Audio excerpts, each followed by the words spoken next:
Bonjour tout le monde, je suis Marie-Laure de la chaîne littéraire Un Monde de Conteuses et je suis ravie de vous retrouver aujourd'hui pour une nouvelle vidéo dans laquelle je vais vous présenter deux choses. Tout d'abord la chronique du tome 2 de la série Les Néo-Gaïens, écrit par Florence Gérard aux éditions Lasca. Vous avez d'ailleurs ici la couverture. C'est un livre qu'il fallait absolument que je vous présente en vidéo tellement il est génial.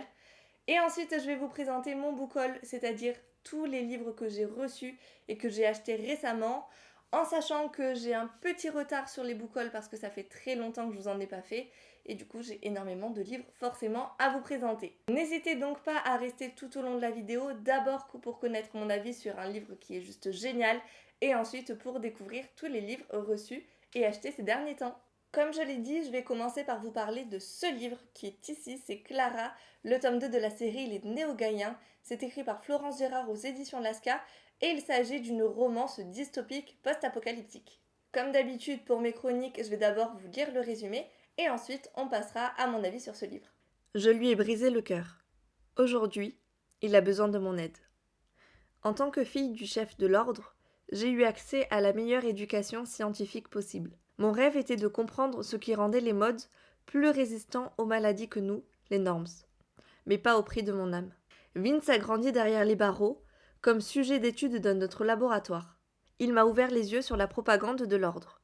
Depuis, j'ai une nouvelle mission, aider les modes.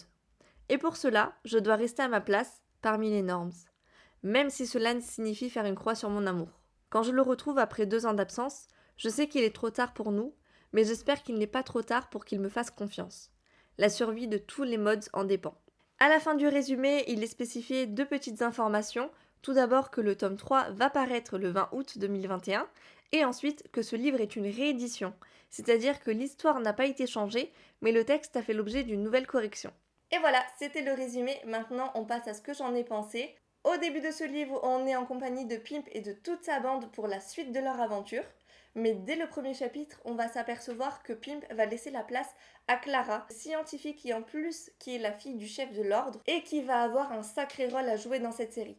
Là où Florence Gérard, du coup, elle est très forte, c'est qu'elle a réussi à nous faire changer d'héroïne, donc changer de point de vue, changer d'histoire, changer d'intrigue, sans que le lecteur forcément ne s'en aperçoive et sans que ça ne gêne forcément notre compréhension de l'histoire. Effectivement, cette dernière se poursuit comme si de rien n'était, c'est-à-dire qu'on va continuer les va-et-vient entre le passé et le présent, mais cette fois-ci du point de vue de Clara, la fille du chef de l'ordre, qui jusqu'à présent a toujours vécu parmi les normes.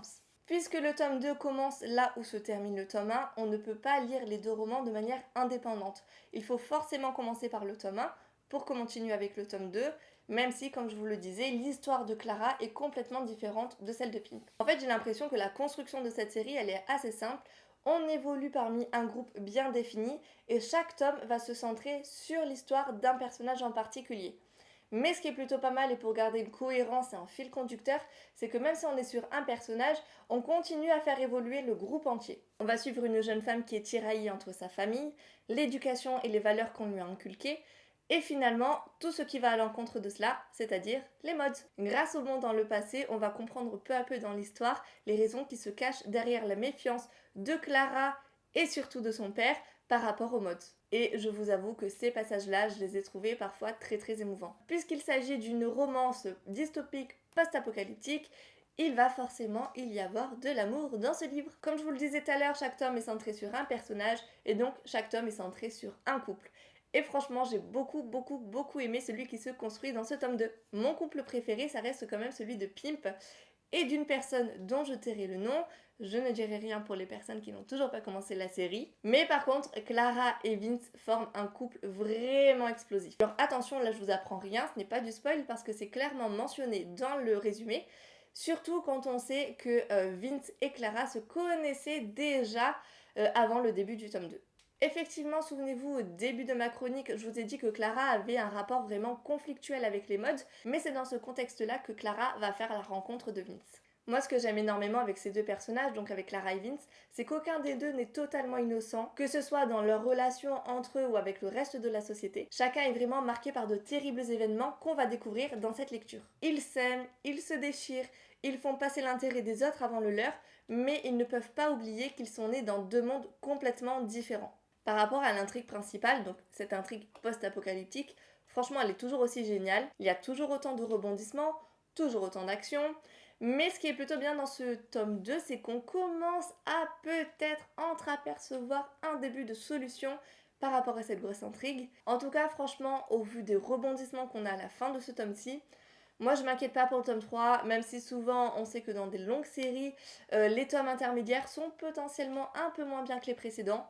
Franchement, je pense que je vais tout autant adorer le tome 3 que le tome 1 et que ce tome 2. Vous n'hésitez pas à me dire, vous, si vous vous êtes lancé dans la série, si c'est quelque chose qui vous intéresse. Je serais vraiment curieuse de savoir tout ça, donc n'hésitez pas à laisser un petit commentaire pour me dire. Bon, j'imagine que vous avez compris à quel point j'ai aimé cette lecture et à quel point c'était important pour moi de vous en parler dans cette vidéo. Maintenant que c'est fait, on va passer au book haul. Je vais vous présenter ça de manière très succincte parce que sinon j'aurai clairement pas le temps de vous lire le résumé, de vous donner mon avis sur les raisons pour lesquelles j'ai acheté ces livres. Donc regardez la barre d'infos et vous aurez le lien pour chacun des livres que je vais mentionner maintenant et vous pourrez trouver directement le résumé du livre en cliquant sur les liens. Aussi, je précise que j'ajoute des liens pour la série Les Néo-Gaïens afin que vous puissiez accéder à la maison d'édition, à la superbe newsletter que les éditions Lasca mettent en place tous les mois et les liens évidemment pour acheter le livre. Je commence donc par vous présenter mes 2 lectures en cours. Le premier, c'est Le Maître du Haut Château, écrit par Philippe Cadic aux éditions J'ai lu. Donc c'est la maison d'édition qui m'a envoyé le livre et je suis super contente. Et j'en suis encore qu'au début. Il faut savoir que Le Maître du Haut Château, moi j'ai vu la série sur Amazon Prime, si je me trompe pas. J'avais adoré et le contexte est vraiment super parce qu'en fait ça nous explique comment se serait passée l'histoire si c'était l'Allemagne qui avait gagné la Seconde Guerre mondiale. Voilà.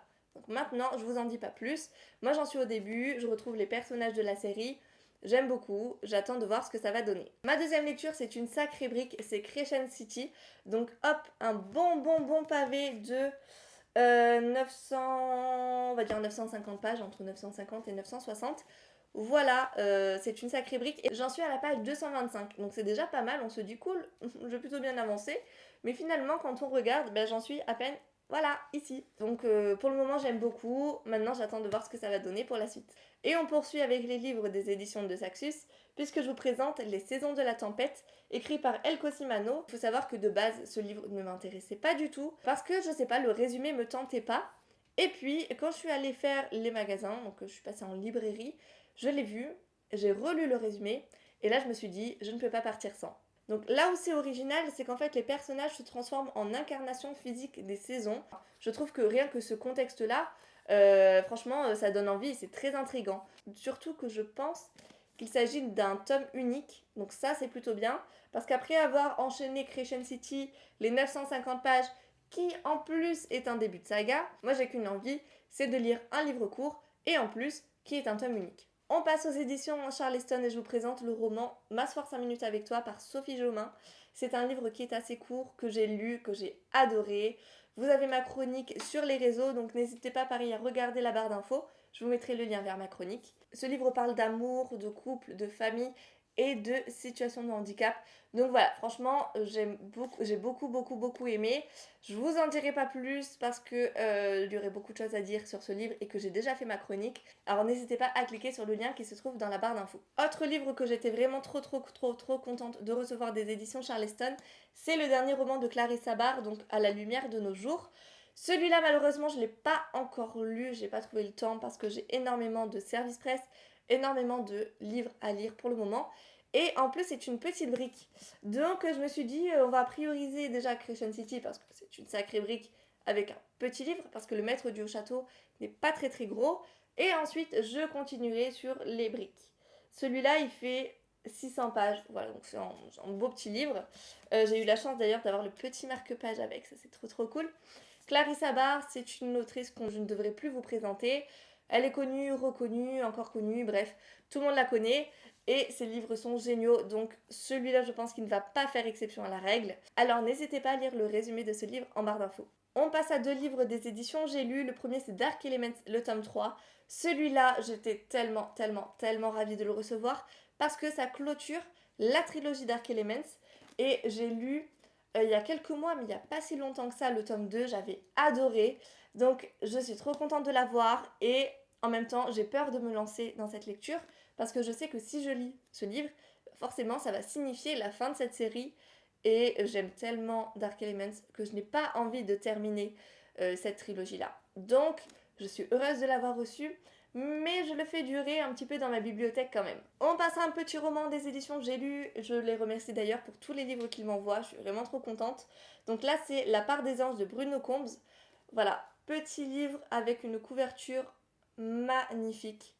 C'est vraiment très très beau. Vous savez, c'est les couvertures à rabat. Ben, un peu comme l'est Le Maître du Haut Château d'ailleurs. C'est avec des rabats. Bruno Combs, j'en ai entendu parler de nom seulement. Je n'ai lu aucun de ses livres, mais j'en entends tellement du bien. Et je me souviens que quand il y a eu la présentation des romans en service presse, il y avait une petite phrase, quelque chose qui m'avait vraiment donné envie de lire ce livre. Donc voilà, je suis vraiment très contente. Déjà, la couverture, elle donne envie. Le résumé est très tentant aussi. Et voilà, moi je serais contente de pouvoir découvrir enfin cet auteur. On repasse aux éditions Charleston. Et oui, j'avais oublié de vous parler de ce livre-là. Et pourtant, il fait partie des livres qui me donnent le plus envie. Alors je sais que je répète ça à chaque livre que je vous présente. En même temps, les services presse, si je les choisis, c'est parce qu'ils me donnent envie. Je choisis pas, enfin je demande pas à recevoir tous les livres d'un éditeur. Je choisis les livres que je reçois. Donc forcément, ils me tentent et je lirai un jour tous ces merveilleux romans, dont celui-là, qui est Ainsi viennent les bulles de savon de Marie Vareille. La couverture, elle est géniale. Marie Vareille, j'ai déjà lu pour le coup plusieurs de ses livres. J'adore cette autrice. Je la suis sur les réseaux sociaux, je la suis sur YouTube, etc. Et forcément, je ne pouvais que lire son dernier roman. Pareil, vous trouverez le lien vers le résumé en barre d'infos. Alors là, je vais vous présenter deux livres qui sont assez originaux pour moi. C'est pas forcément le genre de livre que je lis d'habitude. J'ai beaucoup aimé la manière dont la personne de la maison d'édition m'a contactée sur les réseaux sociaux. Et pour le coup, a très bien vendu ses livres, donc j'avais bien envie de les découvrir. C'est La Brigade du Surnaturel, donc de la série BMS, si je ne me trompe pas. Voilà, donc c'est aux éditions Actu SF. Je vous lis juste une toute petite phrase qu'on retrouve au dos du livre et qui va peut-être, certainement, j'espère, vous donner envie. On nous dit un train Kill Bill, un Buffy et un American Gods passé à la bombe fluo de la romance. Ce tome 1 de la Brigade du Surnaturel assaisonne tous les clichés du genre pour en tirer un cocktail de première main. Moi, on m'a mis beaucoup de références que j'aime beaucoup dans cette petite phrase, donc je vais laisser la chance à ce livre. Et le deuxième livre que j'ai reçu, c'est Deux cierges pour le diable, donc écrit par Laura Gallego, toujours aux éditions Actu SF. Là, pareil, je vais vous lire juste la toute première phrase, histoire de vous mettre dans l'ambiance. On nous dit, si tu allumes un cierge pour Dieu, allume-en deux pour le diable, réplique-t-il. À toi de voir. Donc on va parler de démons, on va parler de diable, on va parler de paranormal, et ça va être trop bien, je pense. Et là, je termine par vous présenter le tout dernier livre que j'ai reçu il y a à peine 2 jours, je crois. C'est Sex Life. Donc peut-être que le nom vous dit quelque chose parce qu'il y a la série qui est sortie récemment sur Netflix. Donc c'est à l'occasion de la sortie de la série que les éditions H-Lab m'ont proposé de recevoir ce livre.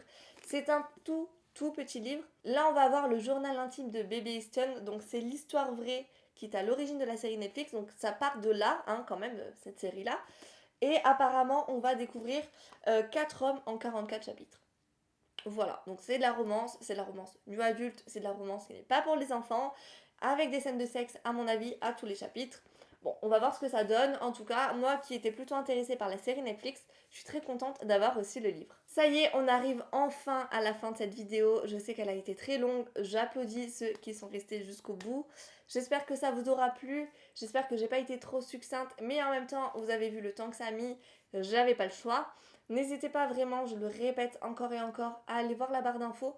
Vous trouverez toutes les informations sur les livres. En tout cas, j'espère que vous vous lancerez dans les Néo-Gaïens. J'espère que vous vous lancerez dans plusieurs livres que je vous ai présentés aujourd'hui. Et n'hésitez pas à me dire tout ça en commentaire. Je vous remercie d'avoir regardé cette vidéo et moi je vous dis à très vite pour une toute nouvelle. Au revoir.